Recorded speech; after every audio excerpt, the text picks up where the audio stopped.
Di sebuah kantor tua yang sudah lama ditinggalkan, suara ketukan mulai terdengar setiap malam. Tak ada seorang pun yang berani mendekati tempat itu setelah matahari terbenam. Salah satu pegawai baru memutuskan untuk menyelidiki suara-suara aneh itu. Ia membawa senter dan melangkah perlahan, jantungnya berdegup kencang. Begitu memasuki ruangan yang gelap, ia merasakan hawa dingin menyengat. Sesuatu di sudut ruangan itu membuat bulu kuduknya berdiri. Ia melihat bayangan samar yang bergerak cepat. Bayangan itu seolah mengawasinya dengan tatapan kosong yang mencekam. Dalam sekejap, suara ketukan semakin keras, mengalun seolah menari di telinganya. Ia mencoba melangkah mundur, tetapi kakinya seolah terpaku di tempat. Tiba-tiba, lampu kantor berkedip-kedip dan mati. Dalam kegelapan, ia merasakan ada yang berdiri tepat di belakangnya. Dengan berani, ia berbalik dan menerangi dengan senter. Yang ia temukan adalah sosok wanita mengenakan gaun putih lusuh dan wajah penuh kesedihan. Wanita itu hanya menatapnya tanpa mengucapkan sepatah kata pun. Suara isak tangisnya mengisi ruangan, membuat jantungnya berdegup semakin kencang. Pegawai itu mencoba berlari, tetapi pintu tiba-tiba terkunci dari dalam. Ia terjebak, merasa terperangkap dalam kegelapan yang mencekam. Tak jauh dari situ, rekan-rekannya mulai mencarinya.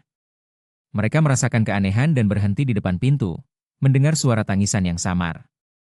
Seorang rekan berani mengetuk pintu, bertanya apakah semuanya baik-baik saja. Namun, hanya keheningan yang menjawab, semakin menambah ketegangan. Setelah beberapa menit berlalu, pintu terbuka dengan sendirinya. Pegawai itu muncul dengan wajah pucat dan tatapan kosong, seolah kehilangan jiwanya. Rekan-rekannya terkejut melihatnya dalam keadaan seperti itu. Mereka berusaha menanyakan apa yang terjadi, tetapi ia hanya terdiam. Akhirnya, ia mulai bercerita tentang sosok wanita yang menakutkan itu. Namun, saat ia menjelaskan, lampu kantor kembali menyala dan semua menjadi normal. Tapi, keanehan tak berhenti di situ. Sejak malam itu, suara ketukan mulai terdengar di setiap sudut kantor, menandakan bahwa sesuatu masih ada di sana.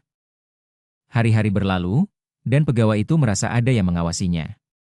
Ia sering melihat bayangan wanita itu di cermin, seolah menginginkan sesuatu darinya. Suatu malam, saat semua orang pulang, ia merasa terpaksa kembali ke tempat itu.